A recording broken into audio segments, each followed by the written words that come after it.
luz. Olá, meus irmãos e irmãs de Ideal Espírita, vocês que nos acompanham aqui na Web Rádio Estação da Luz Natal, nosso muito obrigado, um beijo pela sua companhia. A nossa página Estação da Luz Espírita não tem fins lucrativos. O objetivo é a divulgação da doutrina espírita. É por isso que reunimos aqui esse acervo de matérias espíritas, livros da codificação, obras suplementares, entrevistas, palestras, entre outros trabalhos. Tudo isso com o objetivo de chegar até você através dos programas das Web Rádio Cristo Consolador de São Paulo e Web Rádio Estação da Luz Natal, para atender suas necessidades de estudo, pesquisa e lazer. Tudo isso, como dissemos, sem fins lucrativos. Convidamos você agora para nos acompanhar em mais essa atração. Muito obrigado e até logo mais.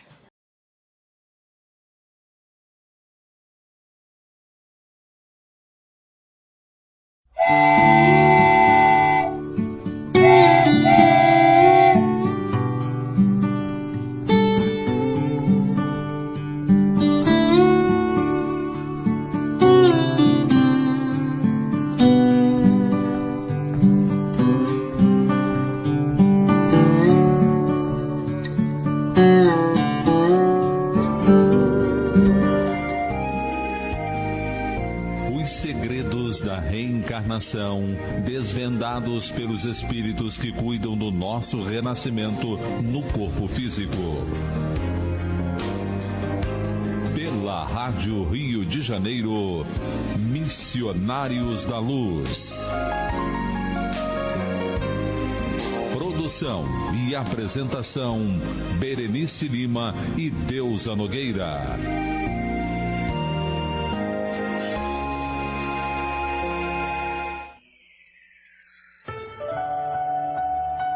Estamos no capítulo 18 do livro Missionários da Luz, que fala sobre a obsessão.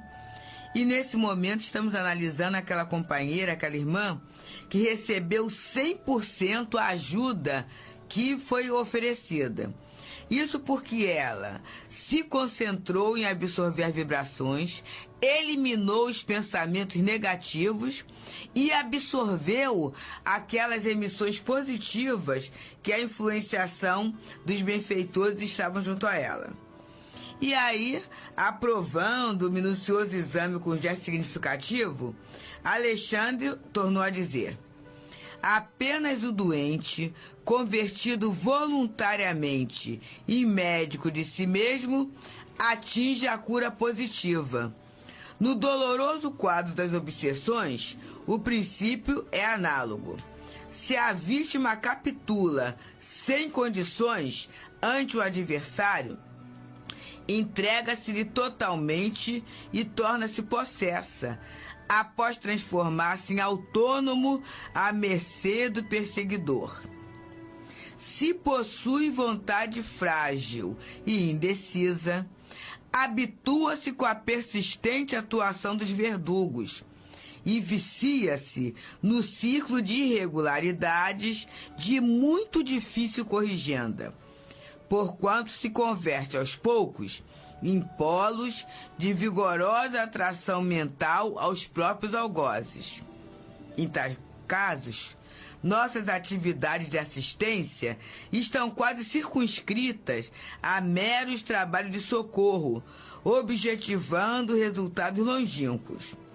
Quando encontramos, porém, o enfermo interessado na própria cura, valendo-se de nossos recursos para aplicá-los à edificação interna, então podemos prever triunfos imediatos. Então ele está aqui dizendo, fazendo uma diferenciação entre a posição de ser socorrista, que na verdade esse socorro, né, essa emergência, a gente só vai ter a cura longínqua, quanto àquela situação dessa cura real, que é a mudança de atitude, essa cura positiva.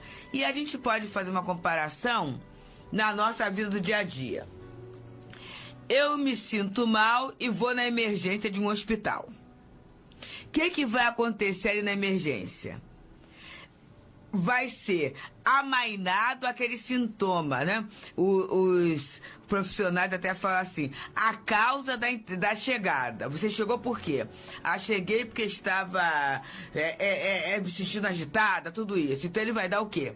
Um calmante. É para resolver aquela questão. Mas eu vou ser encaminhada para onde? Para o ambulatório. Ali no ambulatório, eu vou ter chance de fazer os exames todos, pesquisar, e vai ser feito isso. E quase sempre, no ambulatório, eu serei encaminhada para o tratamento, não é isso? O tratamento. E o tratamento não é só tomar remédio, não. Vão me dar sugestões para que o meu ritmo de vida, para que a minha rotina possa ser modificada em função daquele mal-estar. E aí sim, quanto mais rápido eu mudar a minha rotina, a minha vida, mais eu vou ter condições de absorver a medicação para ter a cura real. Mas vamos dizer que eu chegue mal na emergência do hospital e ali ele me dá aquele remédio que me dá o abrandamento do sintoma. Aí eu saio dali e falo assim, opa, tô bem. Tem uma indicação para o ambulatório, mas eu não vou ao ambulatório nenhum, não. Eu já tô bem, graças a Deus, e aí eu continuo com a mesma vidinha. O que vai acontecer? Eu vou cair enferma novamente, né? Aí eu vou lá na emergência. Enquanto eu não entrar no ambulatório para realizar os exames todos, para a partir daí fazer um tratamento, eu não vou atingir a cura real. Assim também as questões da alma, né? A gente às vezes vai ao centro espírita para a terapia de superfície ou na igreja, tudo isso. Tô com a minha cabeça perturbada, aí vou lá, né? Vou lá, assisto uma palestra, participo da prece, recebo espaço, saio muito bem. Agora, vou viver a minha vida. Aí daqui a pouco tô eu de novo. Porque, na verdade, a minha perturbação, a minha conturbação, não é uma coisa superficial, é profunda. Enquanto eu não me dispuser a um tratamento de profundidade, eu só vou estar, como a gente fala vulgarmente, apagando incêndio, né? Mas o foco do incêndio vai estar ali, não vai adiantar. É como Irmão X fala num conto, é espantar a mosca. Eu espanto mosca, mas a ferida está lá, né? A sujeira está lá. Não vai adiantar. Não é, Berenice? E não quer enxergar a verdade. A verdade. Né? Essa questão é tão profunda, porque às vezes a gente até fala assim, puxa, como é que aquela mãe não enxerga que o filho está usando drogas? Porque é tão visível quando a pessoa muda o comportamento, quando a pessoa se envolve com drogas. Olha, é impossível uma pessoa se envolver com drogas e ninguém perceber. Ninguém perceber, exatamente. Agora, por que não enxerga? Porque enxergar isso dá muito problema. Dá trabalho, vai dar trabalho. Dá um envolvimento muito grande, né? Então, às vezes, nós vivemos em determinada situação convivendo com... você convive com a dor, mas não convive com o diagnóstico. Isso, sabe? Exato. Você vai ali camuflando aquela situação, mas você não quer saber do diagnóstico. Aí a pessoa fala, puxa, você está com essa dor, por que você não vai no médico? Não, daqui a pouco passa. Eu vou fazer uma dietazinha e daqui a pouco passa. Ou seja... foge de quê? Da realidade. A gente vê quem faz tratamento homeopático, é muito interessante, né? Porque aí o médico vai dando remédio e tem uma fase que é chamada agravamento, né? O que é isso, né? Se você estava sentindo aquela dor na unha do pé, aí vai doer mais ainda. Aí você fala assim, mas doutor, né? Aí ele fala assim, que beleza. E a gente fica por conta, os homeopatas que estão ouvindo sabem disso. Fica, puxa, que pode, que beleza. Eu lembro uma vez, o Gustavo começou com uma febre. Aí eu liguei pro médico e o médico deu até por telefone. Dá tal remédio assim, vai dando de 15 em 15 minutos. Só que aí, gente, a febre, que era 39, foi até 41. E mãe fica apavorada com essas coisas. Meu Deus do céu. Aí eu liguei assim, mas doutor, olha só, a febre aumentou assim. Que beleza. É isso mesmo. Então agora você dá o remédio assim de tantas horas. Por quê? Ele, naquele momento que a febre ampliou, ele descobriu que a medicação estava certa. E a questão ali não era tratar a febre. que a febre era um sinal, era um sintoma. Era tratar a causa da febre. E ali eu fui dando remédio lá de hora em hora, depois de 2 em 2, e tranquilamente a situação passou, que ele não teve mais nada. Então muitas vezes a gente está querendo resolver tirar a mosca, mas a gente não quer cuidar da sujeira, né? E aí ele continua. Calando-se o instrutor, prosseguiu observando os serviços que se desenrolavam no recinto. Vamos perceber que agora, nesse momento, olha só, a gente que está começando a reunião no plano dos encarnados. Olha só, quando começa no plano encarnado, quanto trabalho já houve no plano espiritual, né? E a gente, às vezes, trabalhador da desobsessão, do atendimento de socorro espiritual, a gente começa a fazer gracinha, né?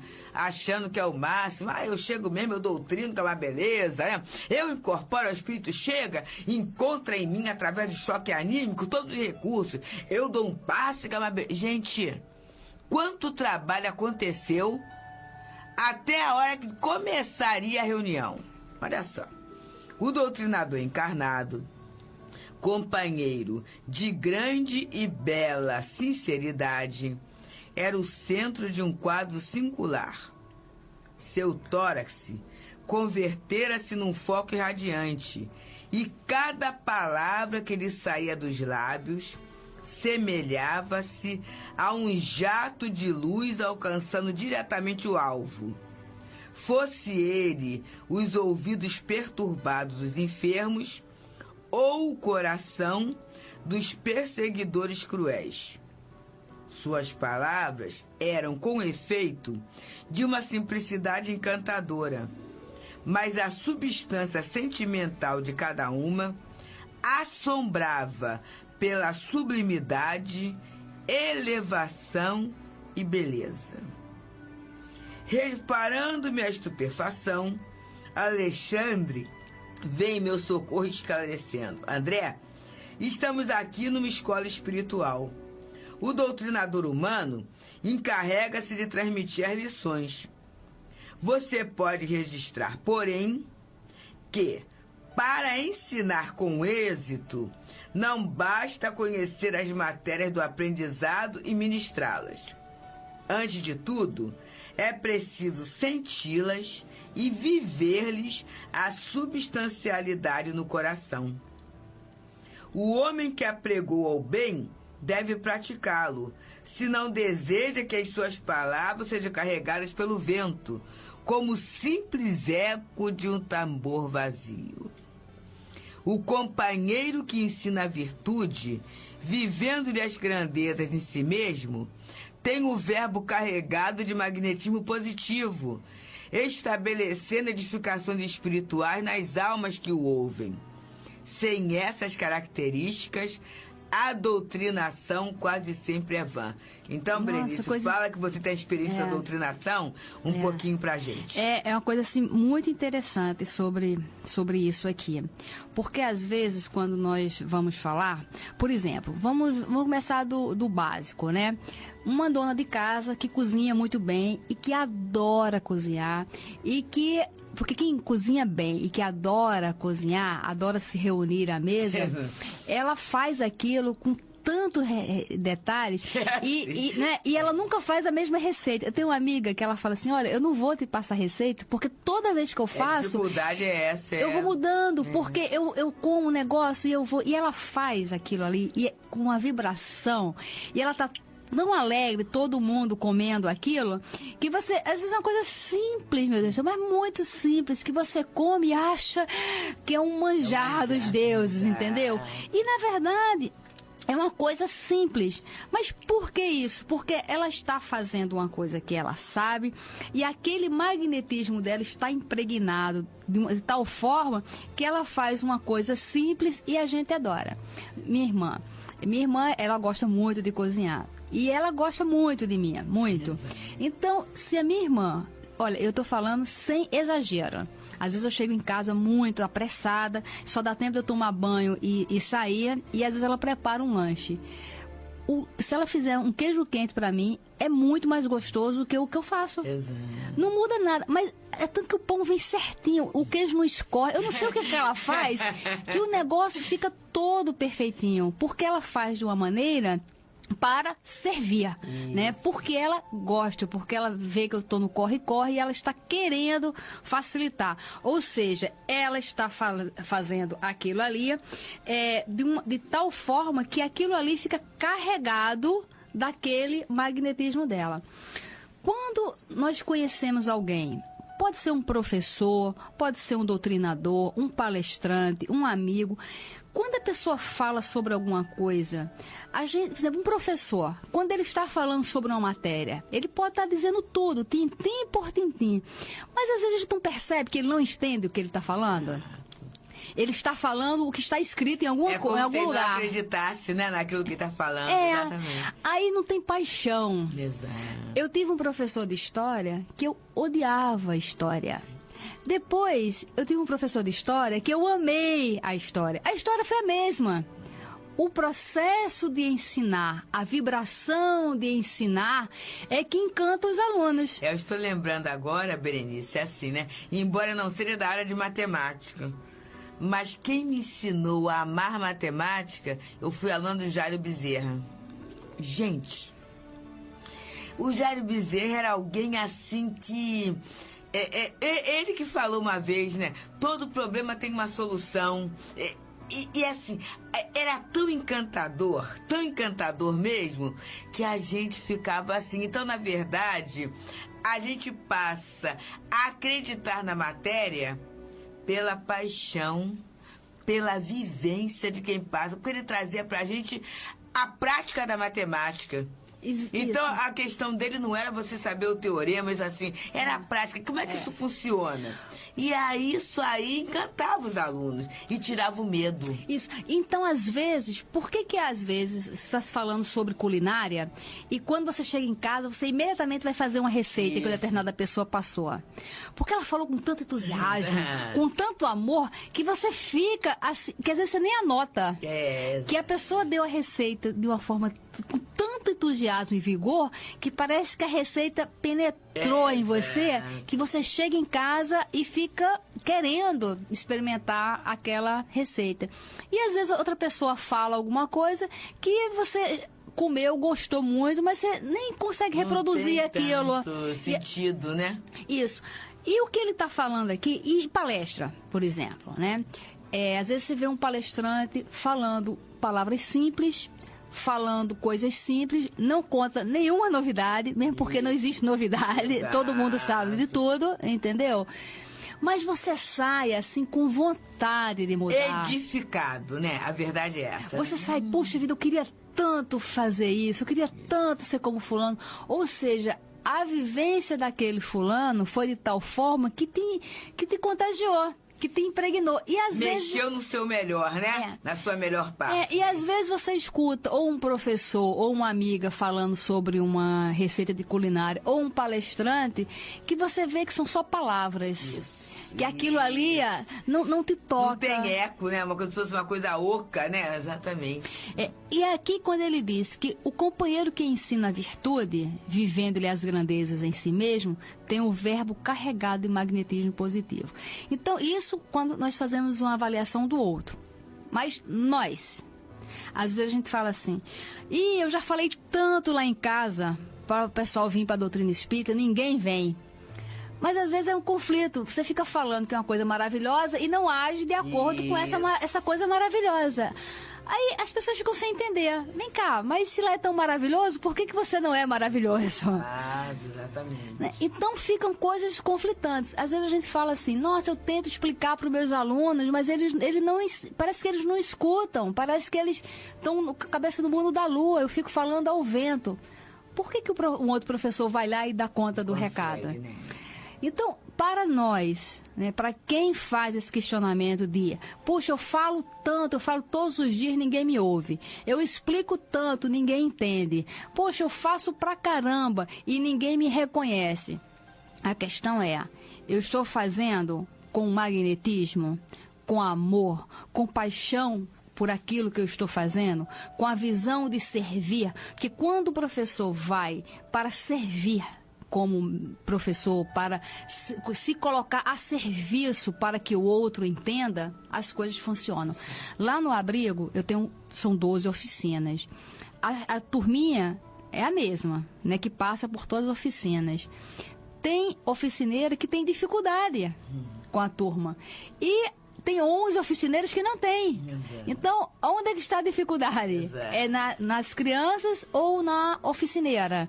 Né? E por que é só com aquele tipo de criança que ela tem dificuldade? Exatamente. Então, nós estamos assim elaborando dinâmicas, conversando para fazer uma interação melhor. Porque quando a gente fala, mas eu falo e eles não prestam atenção. Então, o que está nas palavras? É o magnetismo? Que tipo de magnetismo que está nas palavras? Por que só uma está aqui absorvendo? E esse que está falando, quando a gente fala das coisas que a gente sabe, das coisas que a gente faz, a gente fala com mais segurança. Deixa de ser palavras para ser o quê? Ação. É uma ação falada, né? E aí, vendo esse quadro expressivo, analisado pelos esclarecimentos do instrutor, compreendi que o contágio pelo exemplo não constitui fenômeno puramente ideológico, mas sim que é um fato científico nas manifestações magnético-mentais. É interessante esse contágio pelo exemplo. Vamos fazer aqui uma dinâmicazinha. Vamos imaginar todos nós, Jesus chegasse aqui para todos nós, aqui na rádio, e falasse, olha, eu estou trazendo uns espíritos que estão lá nas trevas, que a gente está querendo que eles melhorem. Então, cada espírito vai ficar na companhia de cada pessoa que está nos ouvindo. Porque eu quero que vocês ensinem para eles o que é caridade. Ora, quando a gente vai ensinar alguma coisa a alguém, qual é a melhor forma? É teoria ou prática? Se falar assim, olha, ensina a fulana a cozinhar. Aí a gente vai dizer, fulano, olha só, cozinhar é assim, existe um fogão. Aí, né? Senta aí, pega um caderno que eu vou desenhar um fogão, vou explicar direitinho. Existe um fogão, existe panela, tem temperos, e aí você pode fazer o arroz assim. Essa pessoa vai compreender desta forma, ou você vai dizer assim, vem cá, vem comigo. Olha só, aqui é a cozinha. Exato. Então vamos lá, vamos acender o fogão, olha, temperar é assim, refogar é assim. Ou seja, o exemplo, a prática é a melhor maneira de você ensinar. Então, se Jesus pedisse para cada um de nós ficar acompanhando um espírito primitivo ainda, lá nas trevas, mas que já está em condição de aprender coisas, e ele falasse, olha, ensine aí esse espírito à caridade. O que nós faríamos? Nós levaríamos aonde ele? Alguém poderia falar, eu levaria no centro espírita, num templo, para ele ver a caridade. Sim, e aonde mais? E se ele ficasse na nossa casa, ele aprenderia a caridade? Exatamente. O que ele aprenderia se ele ficasse dentro da nossa casa? Ou seja, quando ele diz aqui que é o contágio do exemplo, e da mesma forma, dessa dinâmica da gente ensinar para um espírito desconhecido, é a mesma forma que nós ensinamos para os espíritos conhecidos que estão dentro da nossa casa. A gente quer a disciplina, mas somos disciplinados? A gente quer a honestidade, somos honestos? Queremos a fidelidade, somos fiéis? Queremos a caridade com a gente, somos caridosos? Né? Então, essa análise, né, que a gente tem que fazer. Se a gente tá qual é o contágio que nós estamos promovendo dentro do círculo que a gente está vivendo, né? E aí, com exceção da pobre irmã que se encontrava possessa, os demais obsidiados naqueles momentos ficaram livres da influência direta dos perseguidores. Entretanto, menos a jovem, que reagia valorosamente, os outros apresentavam singular inquietude, ansiosos de se reunirem de novo ao campo de atração dos algozes. Parece um paradoxo. Eu tô doente, mas eu quero estar junto com a doença, né? Auxiliares nossos haviam arrebatado os verdugos, expulsando-os daqueles corpos enfermos e atormentados. Todavia, os interessados nas melhoras fisiopsíquicas primavam pela ausência íntima, conservando-se a longa distância espiritual dos ensinamentos que o doutrinador encarnado, ao influxo dos mentores da vida mais alta, ministrava com admirável sentimento. A atitude deles era de insatisfação e ansiedade. E a gente pode hoje deixar para a gente pensar o seguinte: nós reagimos de forma valorosa quando vamos fazer um tratamento espiritual, quando vamos receber um passe, quando vamos escutar uma palestra, quando abrimos o Evangelho? Ou nós ficamos numa atitude de insatisfação e ansiedade? Porque identificando essa atitude, essa resposta mental, nós vamos saber em que nível nós estamos. Isso. E aí sim, nós vamos poder dar um passo com segurança para sair dessa situação de suplício, de obsessão, de confusão mental. Então, vamos pensar sobre isso hoje. Muita paz. Muita paz, meus irmãos.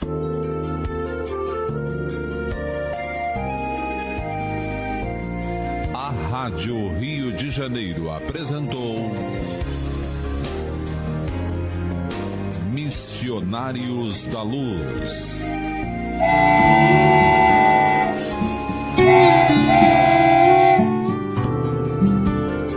Chegamos ao final do nosso programa. Muito obrigado por ter nos acompanhado nesse trabalho e aguardo você na próxima atração.